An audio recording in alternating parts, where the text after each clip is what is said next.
운명 대 자유의지, 소포클레스의 웨디푸스 왕. 안녕하세요. 프리리딩입니다. 오늘은 고대 그리스 비극의 정수이자 시대를 초월한 걸작, 소포클레스의 웨디푸스 왕을 이야기해보는 시간을 갖겠습니다.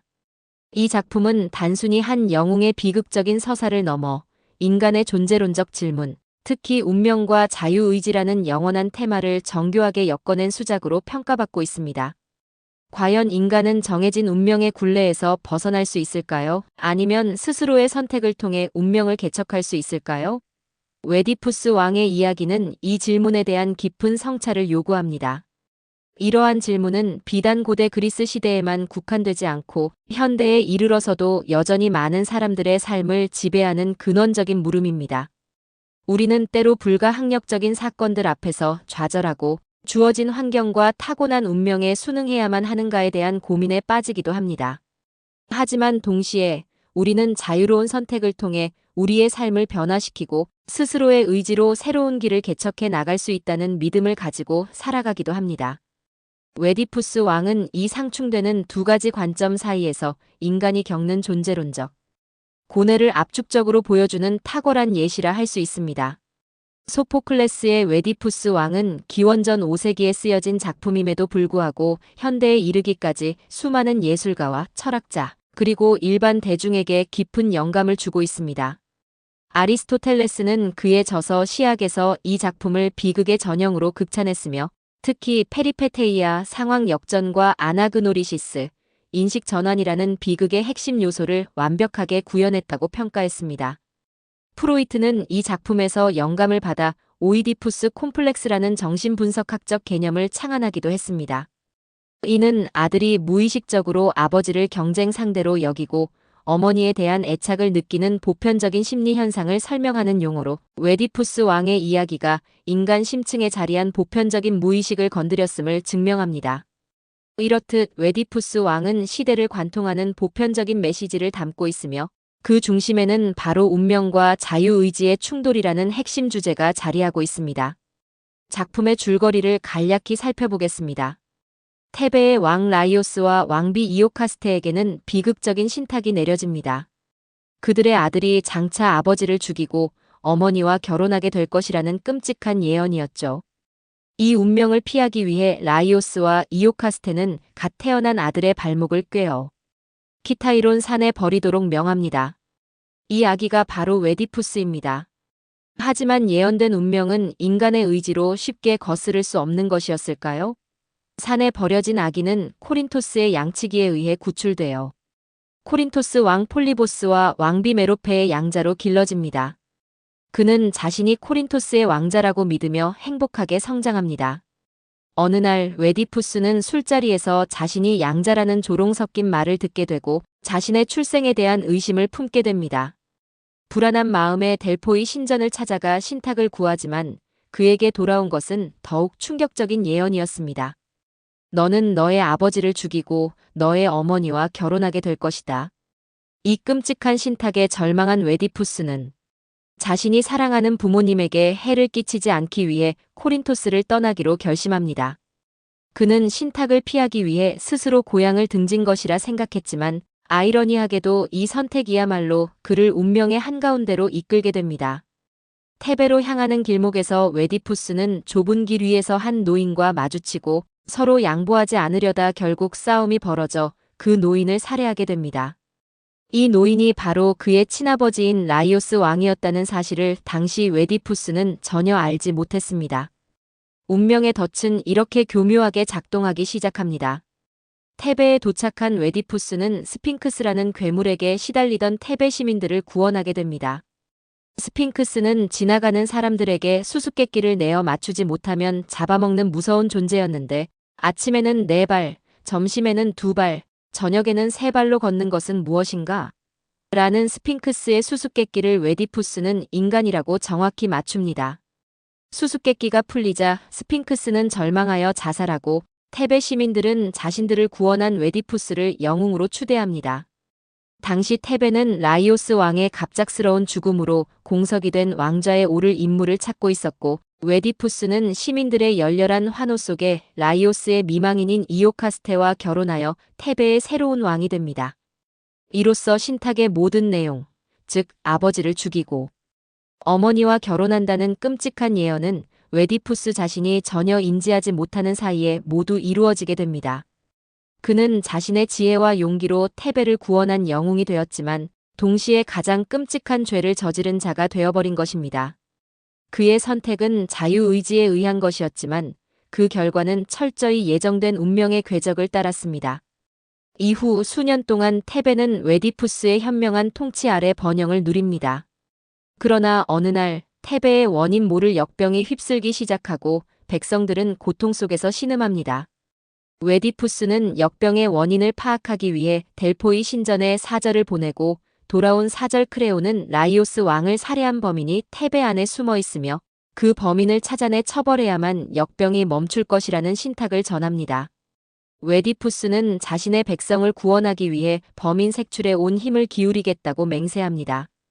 그는 자신이 범인을 찾아내겠다고 선언하며 범인을 저주하고 추방할 것이라고 공표합니다. 여기서 다시 한번 비극적 아이러니가 극대화됩니다. 진실을 모르는 웨디푸스는 스스로를 파멸로 이끄는 길을 걷고 있으며 관객은 이미 모든 사실을 알고 있기에 그의 맹세와 결의가 더욱 비극적으로 다가옵니다. 웨디푸스는 눈먼 예언자 테이레시아스를 불러 범인을 지목해달라고 요청합니다. 테이레시아스는 처음에는 진실을 말하기를 꺼리지만 웨디푸스의 강요와 모욕적인 언사에 결국 폭발하여 그대가 바로 테베의 파괴자이며 자신의 아버지와 어머니에게서 나온 자이자 어머니의 침실에 들어간 자라고 웨디푸스의 정체를 폭로합니다.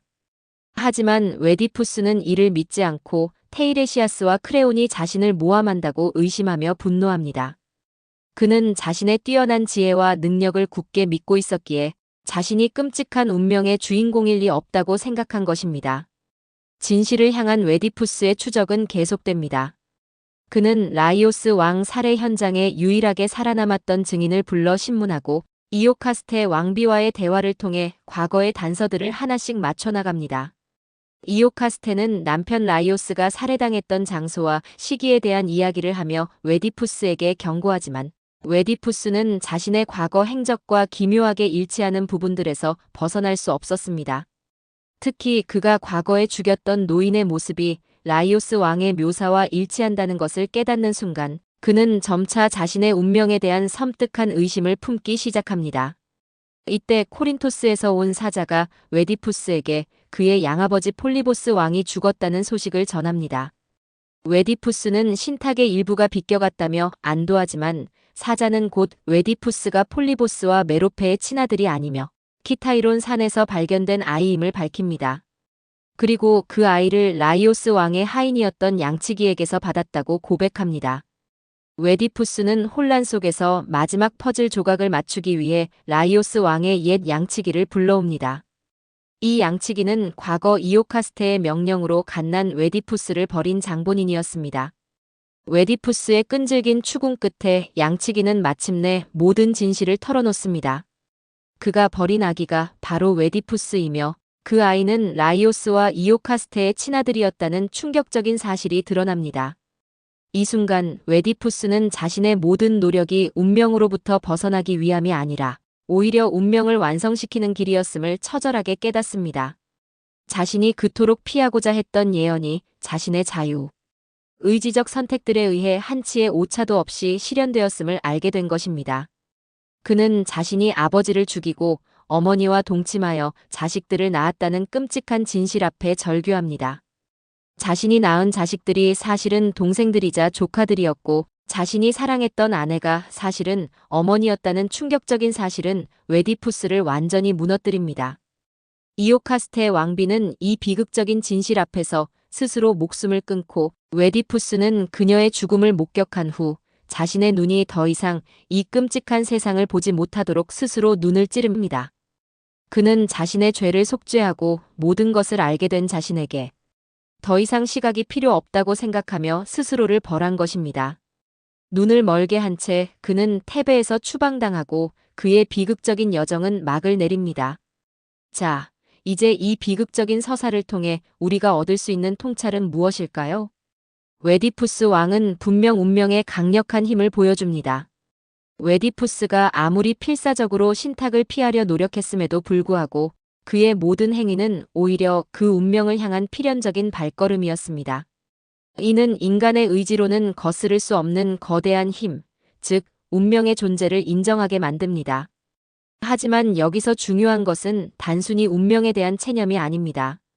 이 작품은 운명이 존재하더라도 인간의 자유, 의지와 선택이 얼마나 중요한 역할을 하는지를 역설적으로 보여줍니다.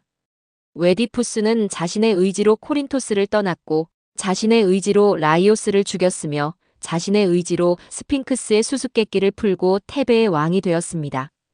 그의 모든 행동은 자유로운 선택의 결과였습니다. 그러나 그 선택들이 결국 예정된 운명의 틀 안에서 이루어졌다는 점이 이 비극의 핵심입니다. 즉, 운명은 어떤 결과를 정해놓지만 그 결과에 도달하는 방식은 인간의 자유의지에 의해 결정될 수 있다는 것입니다.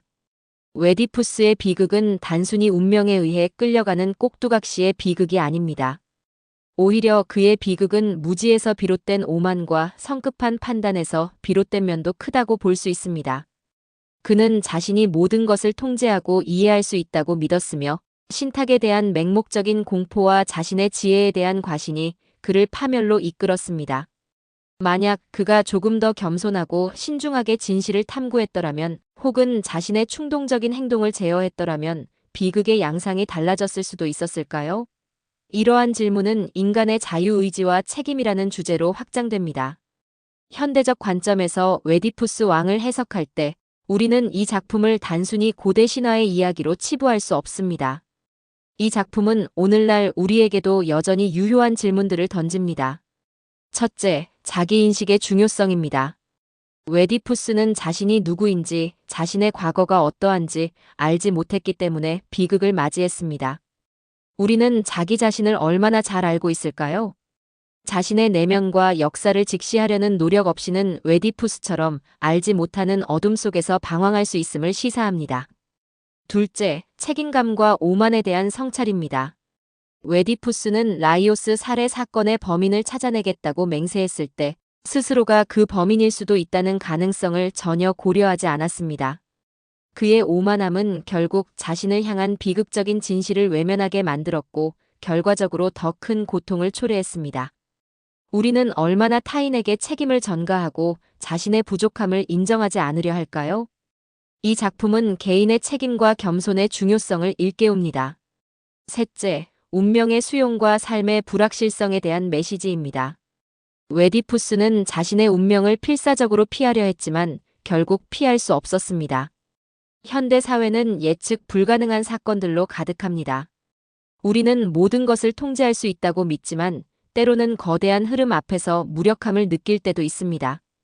웨디푸스 왕은 이러한 삶의 불확실성을 인정하고 때로는 불가피한 운명을 받아들이는 수용의 지혜가 필요함을 역설합니다.